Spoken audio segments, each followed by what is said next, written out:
सावधान, मां लक्ष्मी ने स्वयं कहा है, अगर घर की ये 5 चीज किसी को दे दी जाए तो धन संपत्ति ही नहीं, सुख शांति भी सदा के लिए छिन जाएगी। क्या आप जानते हैं, आपके घर की 5 साधारण चीजें ही आपकी किस्मत तय करती हैं। मां लक्ष्मी ने चेतावनी दी है, गलती से भी इन्हें दान कर दिया तो घर में आ जाएगी भयंकर गरीबी। बहुत समय पहले प्राचीन भारत के एक छोटे से नगर विशालपुर में एक साधु का आश्रम था। वहां दूर दूर से लोग आकर आध्यात्मिक शिक्षा प्राप्त करते थे। नगरवासी साधु को आचार्य देव कहते थे, क्योंकि वे केवल भिक्षा लेकर जीवन व्यतीत नहीं करते थे, बल्कि लोगों को सही जीवन जीने की राह भी दिखाते थे। विशालपुर नगर समृद्ध था, लोगों के घर धन धान्य गहनों और रत्नों से भरे रहते थे। नगरवासी मानते थे कि ये सब माता लक्ष्मी की कृपा से ही है। नगर के बीचों बीच माता लक्ष्मी का एक भव्य मंदिर था।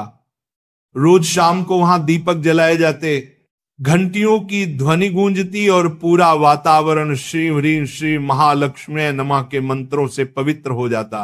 लेकिन एक परिवार ऐसा भी था जो नगर में सबसे समृद्ध होने के बावजूद धीरे धीरे कंगाल होने की ओर बढ़ रहा था। यह परिवार था वसुदेव जी का। वसुदेव जी नगर के सबसे बड़े व्यापारी थे। उनके पास सोने चांदी के ढेर थे, नौकर चाकर थे और अनाज के कोठार भरे रहते थे। फिर भी कुछ वर्षों के भीतर उनका घर वीरान होने लगा। धन की जगह कर्ज बढ़ने लगा, नौकर छोड़कर जाने लगे और घर में अशांति फैल गई। लोग हैरान थे कि ऐसा क्यों हो रहा है, आखिर माता लक्ष्मी की कृपा एक समृद्ध घर से क्यों उठ गई।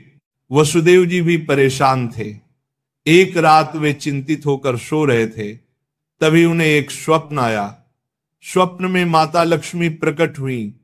उनके मुखमंडल से दिव्य आभा निकल रही थी। 4 हाथों में कमल, शंख, गदा और सोने के सिक्कों की वर्षा करने वाला पात्र था। उनकी मुस्कान शांति और कृपा से भरी थी, लेकिन आंखों में एक कठोर सत्य छिपा था। माता बोली, वसुदेव तुम दुखी क्यों हो? क्या तुम्हें याद नहीं कि धन की रक्षा करना भी एक तपस्या है?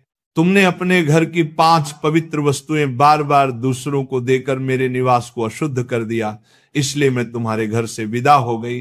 वसुदेव ने हाथ जोड़कर कहा, मां मुझे क्षमा करें, कृपया मुझे बताइए कि वे 5 वस्तुएं कौन सी हैं जिन्हें देने से घर में गरीबी आती है। माता ने कहा, यह रहस्य मैं बताऊंगी, परंतु ध्यान रहे ये केवल तुम्हारे लिए नहीं बल्कि पूरे नगर और संसार के लिए शिक्षा है। 5 वस्तुएं कभी भूलकर भी घर से बाहर नहीं देनी चाहिए, क्योंकि ये वस्तुएं मेरे निवास की जड़ें हैं। इन्हें खोने से घर निर्धन और अपवित्र हो जाता है। इतना कहकर माता अदृश्य हो गईं। वसुदेव घबराकर उठ गए। उनका शरीर पसीने से तरबतर था। अगले दिन वे भागते हुए आचार्य देव के आश्रम पहुंचे और सारी घटना सुनाई। आचार्य देव ने शांत होकर कहा, वसुदेव ये कोई साधारण सपना नहीं है, ये स्वयं लक्ष्मी का आदेश है। अब तुम्हें धैर्य रखना होगा।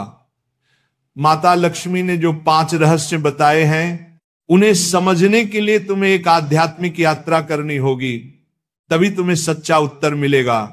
और इस प्रकार यात्रा शुरू हुई। वसुदेव ने अपनी पत्नी सुभद्रा और बेटे माधव के साथ नगर छोड़ दिया और आचार्य देव के आदेश पर हिमालय की ओर प्रस्थान किया। रास्ते में उन्हें तरह तरह की घटनाएं घटी। एक गांव में उन्होंने देखा कि एक महिला अपने घर का चूल्हे की राख दूसरों को दे रही है।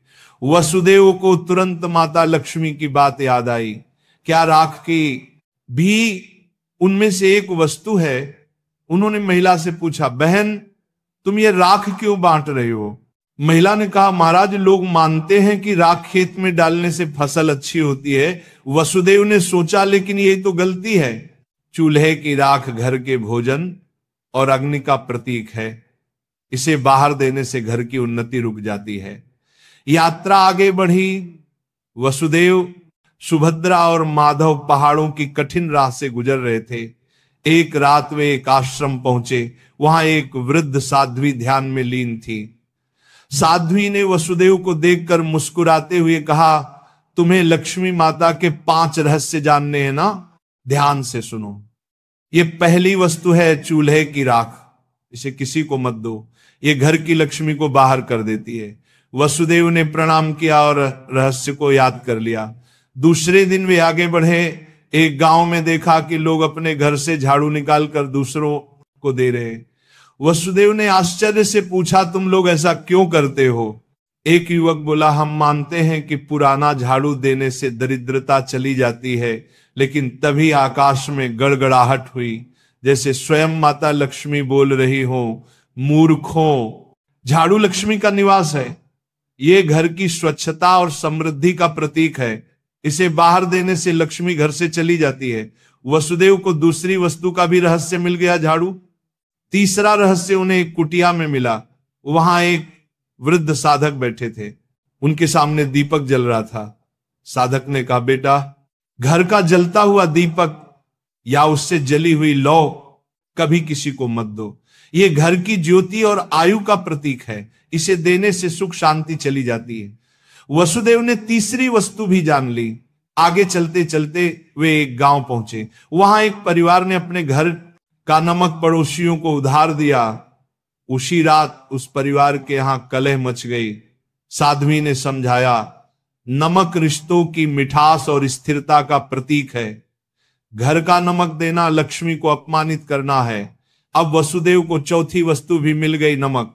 अंततः हिमालय के पास एक गुफा में तप करते एक योगी ने अंतिम रहस्य बताया।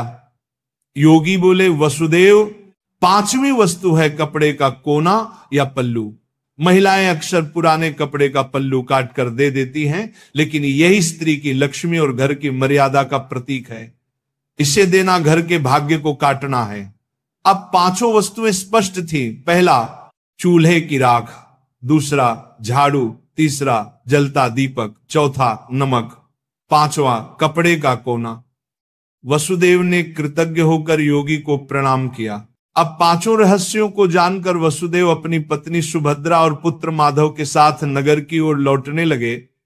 रास्ते भर वे मन ही मन माता लक्ष्मी के उपदेशों को दोहराते रहे।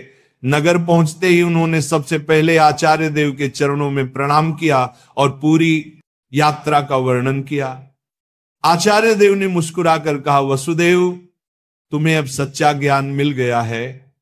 इन रहस्यों को केवल अपने तक सीमित मत रखना, बल्कि नगरवासियों को भी बताओ, ताकि वे भी लक्ष्मी के अपमान से बच सके। आचार्य देव की आज्ञा पाकर वसुदेव ने नगर के बीचों बीच सभा बुलाई। सभा में नगर के लोग बड़ी संख्या में उपस्थित हुए। वसुदेव ने हाथ जोड़कर कहा, बंधुओं, मैं स्वयं अपनी गलतियों के कारण निर्धनता और कष्ट का भागी बना। माता लक्ष्मी ने मुझे स्वप्न में दर्शन दिए और बताया कि 5 वस्तुएं कभी घर से बाहर नहीं देनी चाहिए। इतना कहकर उन्होंने क्रम से सब समझाया। पहली वस्तु है चूल्हे की राख, दूसरी झाड़ू, तीसरी जलता दीपक, चौथी नमक और 5वीं कपड़े का कोना। लोगों ने आश्चर्य और श्रद्धा से यह बातें सुनी। तभी आकाश में एक दिव्य प्रकाश फैला और माता लक्ष्मी स्वयं प्रकट हुई। उनके प्रकट होते ही वातावरण में सुगंध फैल गई। मंदिरों की घंटियां अपने आप बज उठी और लोग भाव विभोर होकर उनके चरणों में झुक गए। माता बोली, वसुदेव ने जो कहा वह सत्य है।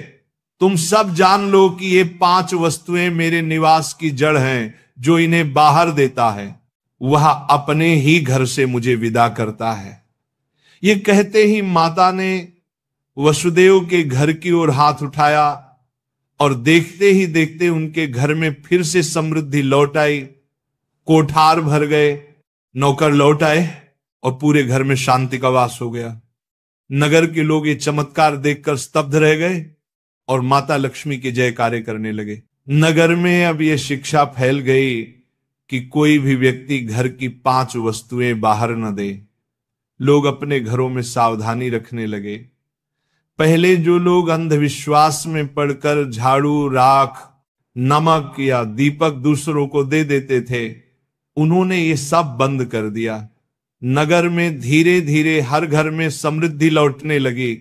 लोग समझ गए कि लक्ष्मी केवल सोने, चांदी या धन में ही नहीं, बल्कि घर की पवित्रता, भोजन, स्वच्छता और मर्यादा में भी रहती है।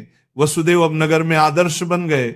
वे धनवान तो थे ही, पर अब उन्होंने अपने धन को धर्म और सेवा में लगाना शुरू किया। उन्होंने गरीबों के लिए अन्न क्षेत्र बनवाया, परंतु घर की 5 वस्तुएं देने से हमेशा इनकार करते। जो भी उनसे ये चीजें मांगता वह विनम्रता से कह देते, भाई ये माता लक्ष्मी की मर्यादा है, इन्हें देने से मेरे ही नहीं तुम्हारे घर की भी समृद्धि घट जाएगी। लोगों ने भी इस शिक्षा को हृदय से स्वीकार कर लिया। समय बीतने पर नगर विशालपुर दूर दूर तक प्रसिद्ध हुआ कि वहां न तो कोई निर्धन रहता है और न ही किसी के घर में कलह होती है। ये सब केवल माता लक्ष्मी की शिक्षा का परिणाम था। माता लक्ष्मी समय समय पर नगर में आकर वसुदेव को आशीर्वाद देती और नगरवासियों को याद दिलाती कि लक्ष्मी केवल धन की देवी नहीं, बल्कि संतुलन, संयम और मर्यादा की शक्ति है। अंततः वसुदेव के जीवन की सबसे बड़ी सीख यही बनी कि लक्ष्मी की कृपा केवल मेहनत से ही नहीं, बल्कि मर्यादा के पालन से भी प्राप्त होती है। माता लक्ष्मी केवल धन संपत्ति की देवी नहीं, बल्कि वे पवित्रता, मर्यादा और संतुलन की शक्ति हैं। घर की समृद्धि बनाए रखने के लिए मेहनत और सदाचार के साथ साथ मर्यादा का पालन भी आवश्यक है। चूल्हे की राख, झाड़ू, जलता दीपक, नमक और कपड़े का कोना, ये 5 चीजें लक्ष्मी का निवास मानी जाती हैं। इन्हें घर से बाहर देने का अर्थ है लक्ष्मी को स्वयं विदा करना।